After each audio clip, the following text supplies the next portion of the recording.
Hello everyone. Already we have studied about cash book. Now in this module we will study about other subsidiary books which are used to maintain non-cash transactions. Let's have a look at them. For cash and banking transactions we maintain cash book, and for non-cash transactions we maintain other subsidiary books. Means whatever cash or banking transactions will be there, these will be recorded in the cash book, and other than those transactions, these will be recorded in any of these books depending upon their nature. Now these books are: number 1, purchase book; number 2, sales book; number 3, purchase return book; number 4, sales return; and in the last we will maintain journal proper. That means if transaction cannot be recorded in any of these books, cash book, purchase, sales, purchase return and sales return, then that will be entered in journal proper. Like interest on capital, all of you know what is the entry for interest on capital. Interest on capital account debit to capital.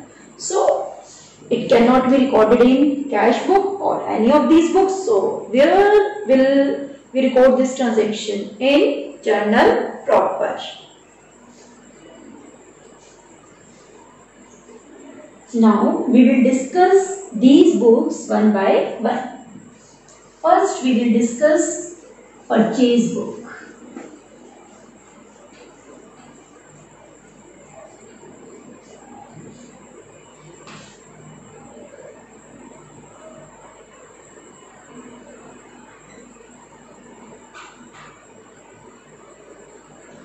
While preparing purchase book, one thing that you have to keep in mind that it is used to record credit purchase of goods.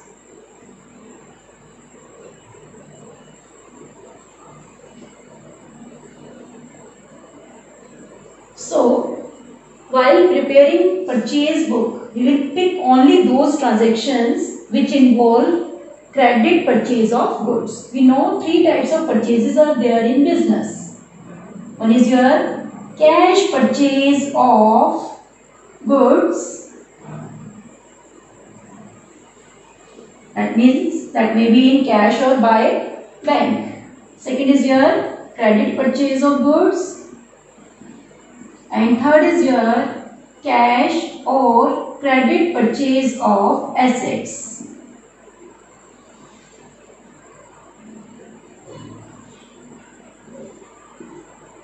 So while preparing purchase book, you will pick which transactions? Only credit purchase of goods. Cash purchase of goods, where will it be recorded? It will be recorded in cash book.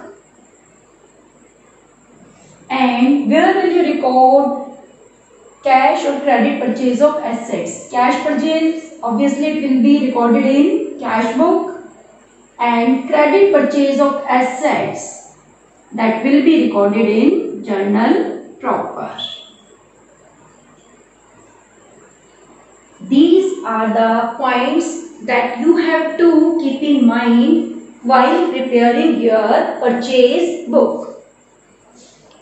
First thing that you have to keep in mind, transaction should involve only goods, and that should be credit purchase of goods.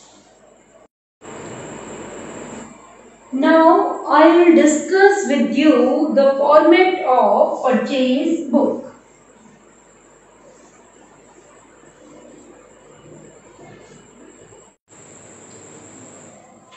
In purchase book, first column will be there for the date. Second column for particulars, that will show you the details of the suppliers from whom you have purchased the goods on credit. Next will be the column for invoice number, next will be LF, laser folio, details. Next column is for purchase. Next one is for details of GST. So next column will be for input CGST. Next input SGST. Then input IGST. And last column will be for the total.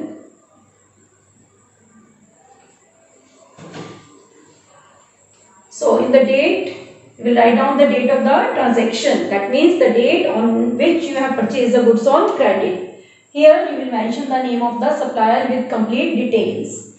Invoice number, you will show the bill number against which you have purchased the goods. In LF, you will write down the page number of the ledger where you have posted this transaction. In details, you will write every detail about this transaction. Details means you will write down the list price of the goods, then you will mention the trade discount, then purchase along with the details of GST. In this column, what you will mention? Here you will mention the purchase price less trade discount, that you have to keep in mind. List price minus trade discount. Then if you are charging CGST and SGST, you will mention in these two columns, and if it is a case of interstate sales, that is between the states, then you will write the amount of GST in IGST. And in the last column, you will show the total of purchase and tax GST. So purchase plus input CGST plus input SGST, or purchase plus input IGST. These points you have to keep in mind. Again I am repeating. Here you will mention the net amount of the purchase. That means after deducting trade discount. Then GST, that is calculated on which price? Again that is calculated on net purchase. That means on the price after deduction of trade discount. This is how you have to prepare the purchase book.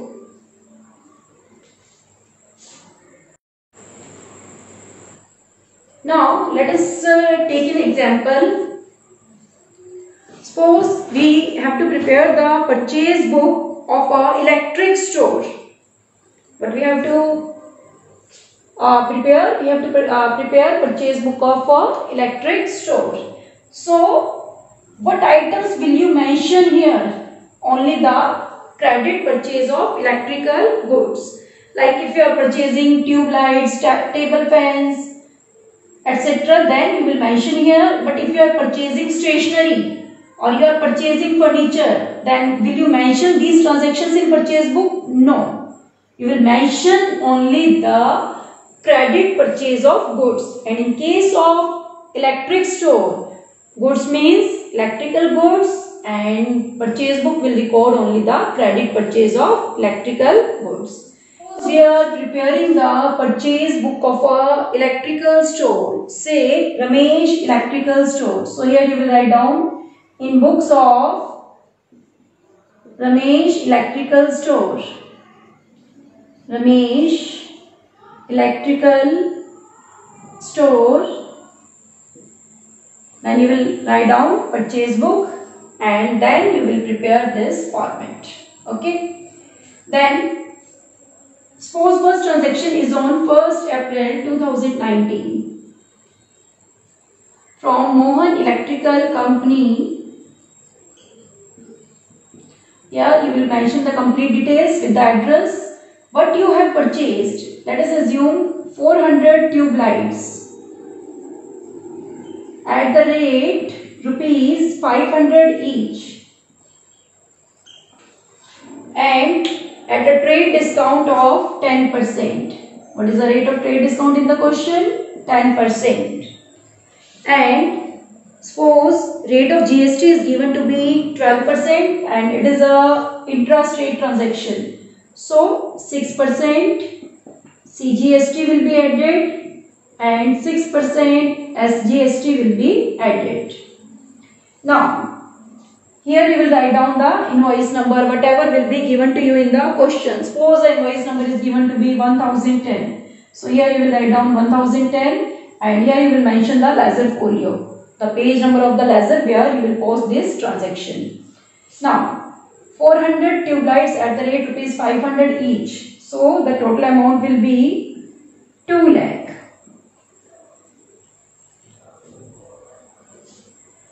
Then 10% trade discount means you will deduct 20,000. Net amount will be 1,80,000. On this amount of 1,80,000, what you have to charge? CGST and SGST at the rate 6% each. So here it will be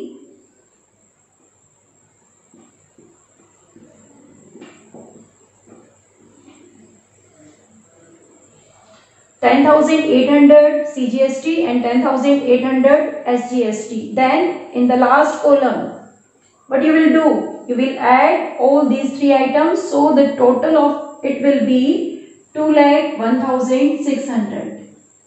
Now let us take another transaction. Now you have purchased 10 chairs at the rate rupees 1,500 each. What you have purchased now? 10 chairs at the rate rupees 1,500 each. And you have purchased on credit. So you will write down here. Suppose you have purchased on 5 April.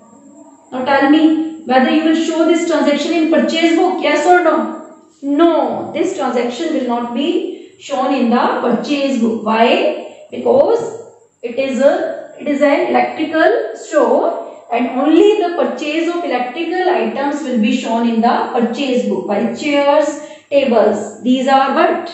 These are the furniture, items of furniture. So these will not be shown in the purchase book. Similarly, other transactions may be given to you, and in the last you will total up these columns. Total purchase, input CGST, total of input SGST, total of IGST and the total amount. That in the last you will total up all of these columns. This is how you have to prepare your purchase book. So next we will discuss the preparation of sales books. Sales book, sorry. It is sales book. So what will be the difference? Here in particulars there will be details of name of the customer. Next column, invoice number, again the bill number, ledger folio, details. Instead of purchase, what you will write down? Sales. Instead of input CGST, SGST and IGST, what you have to write down? Output CGST, output SGST and output IGST. These points you have to keep in mind. And rest of the transactions, if we talk about the transactions, these will be entered in the same way as you are making record in the purchase book. These will be the columns in the sales book. And one thing you have to keep in mind, sales book will record which transactions? Only the credit sale of goods. Only the credit sale of goods. So this is how you can prepare these two subsidiary books, purchase book and sales books. Next we will discuss about the preparation of purchase return, sales return and the journal proper. Thank you.